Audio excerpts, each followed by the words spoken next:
That was an excellent experience throughout the entire album, man. I really enjoyed the hell out of that, y'all. Wow. Meddle by Pink Floyd. Yeah, as I'm listening to this and going through all of the different feelings and all of the different trips that this experience is taking me on, at the end of it, I'll summarize this whole experience, this whole album, as being, I liken it to a soothing caress. Yeah, this whole album to me was a soothing caress. I really enjoyed the whole process from beginning to end. And overall, if I was to describe my experience to a friend who then wants me to recap what I thought of Meddle, that's how I'm going to describe it to them. It was a soothing caress, and it had charm too, especially the songs. Hang on a sec. Let me just bring up the titles here. Yeah, especially the songs Saint-Tropez and Seamus. Those were charming, and but overall, I would say that the two standout songs to me were Fearless and definitely Echoes. Man, I tell you. My overall Pink Floyd experience with these albums, I get the feeling, I get the impression. I liken it to like taking a trip down a nice, long, lazy, winding river. It's just meandering, winding, moving slowly, taking its time. Eventually it's going to reach the ocean, but you're in no hurry whatsoever. You're just relaxing and just taking everything in. That's, to me, the entire album experience. That's the Pink Floyd album experience to me. That's how metaphorically I liken it. I liken it to that nice, beautiful, winding river experience. And that's why I understand now. I understand now why it's so important to listen to the entire album in one go. I totally get that. Yo, man. I didn't need to light up a doob. My friends are just ridiculous with that. And I didn't need to take a few shots or anything. It was just perfect.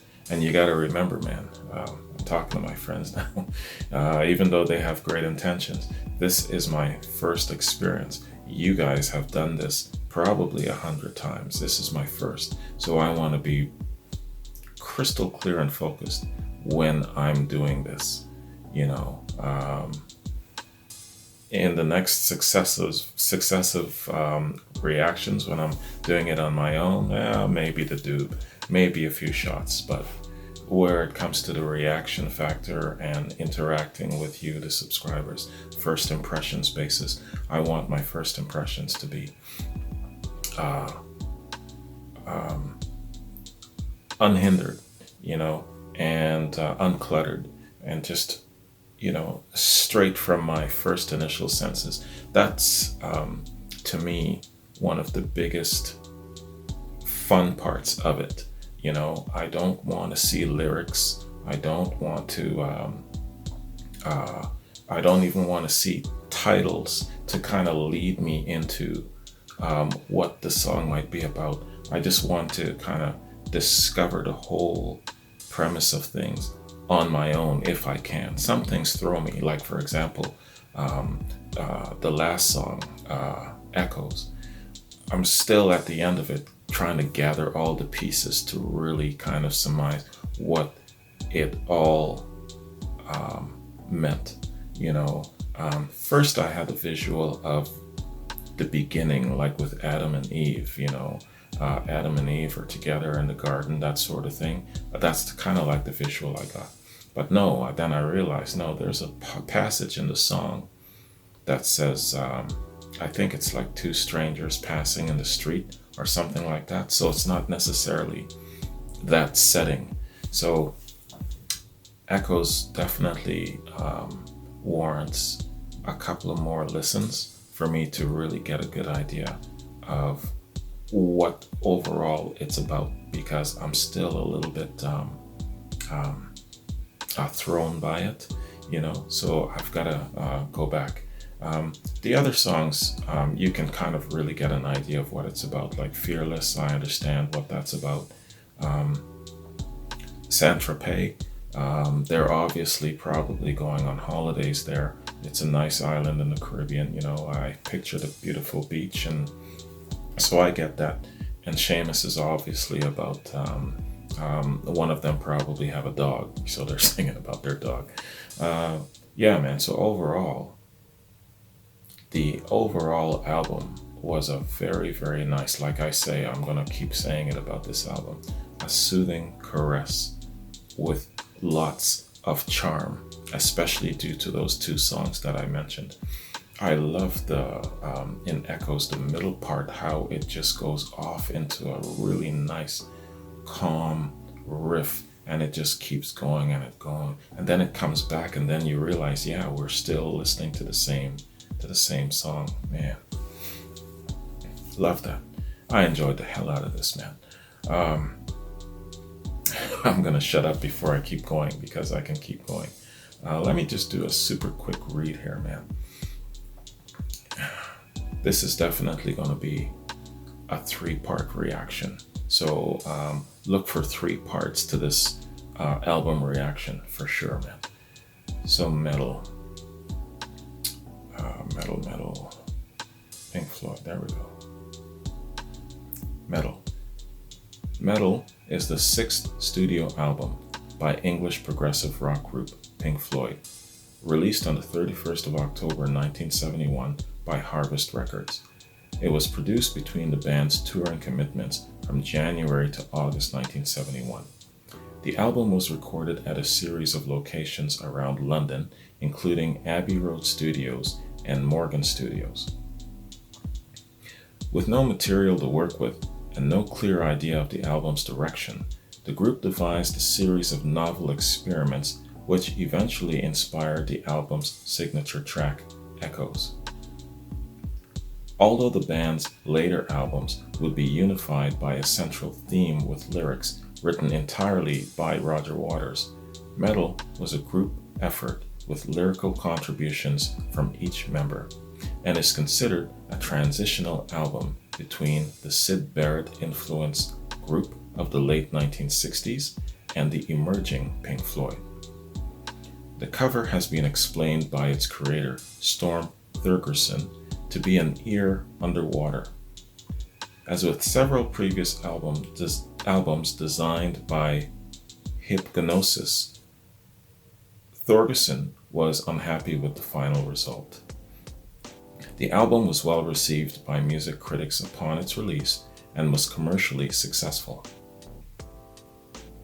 Rolling Stone's Jean-Charles Costa wrote, quote, Meddle not only confirms lead guitarist David Gilmour's emergence as a real shaping force with the group, it states forcefully and accurately that the group is well into the growth track again, unquote.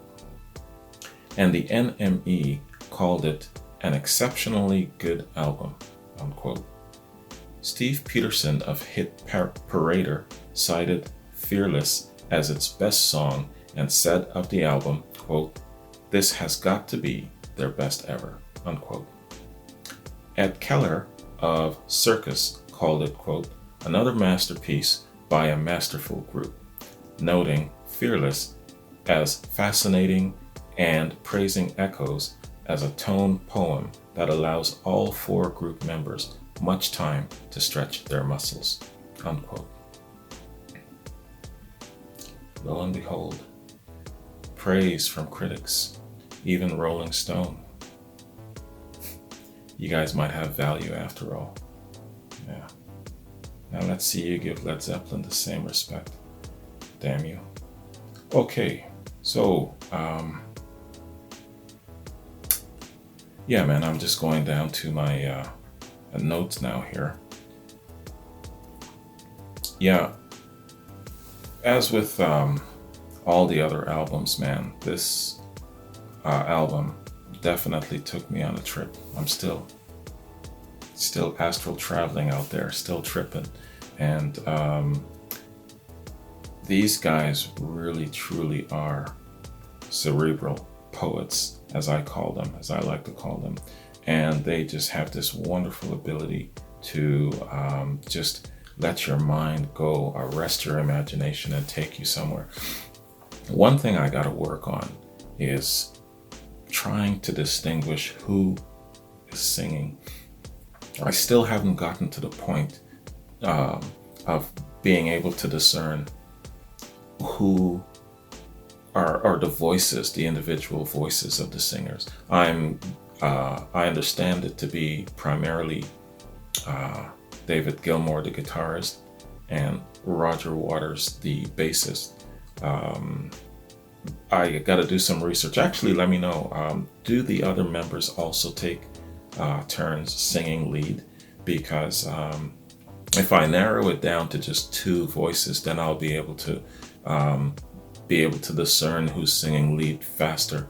But right now, at this point, I'm still not very, very clear and able to distinguish who's singing at this point. It'll take a little bit more. But anyway, yeah. So I'm just going down to my notes. Yeah, the two songs that did it for me definitely were Fearless and Echoes. So note number one, next up will be The Wall. So when I say next up, I don't mean tomorrow. I know sometimes some people were thrown, and I got notes of people being disappointed. Hey, I came home, I expected to see a reaction up for your next album, and it wasn't there. So just clarification, when I say next up, that means soon to come. Probably my next Pink Floyd project is going to be The Wall, or definitely my next Pink Floyd project is going to be The Wall. And I understand it to be a double album, no problem. I'll be ready for that.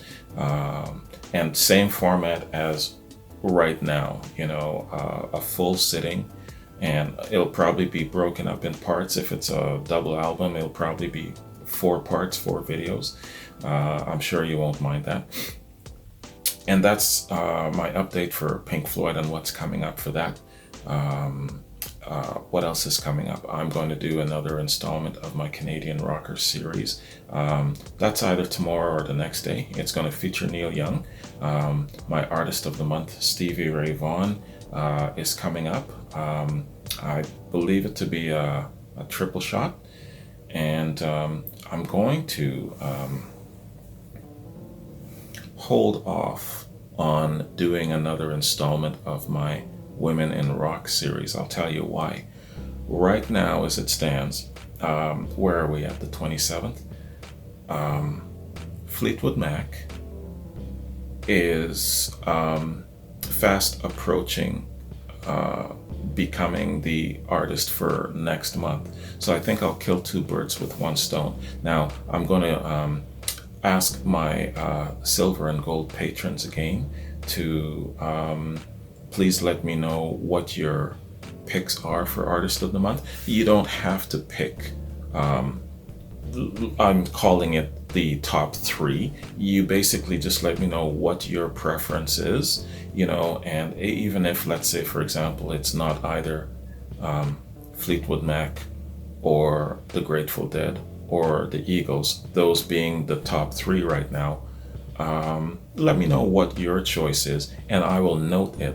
and I might, along the course of the month, maybe just do a triple shot feature. And then you always have, let's say, next month to do,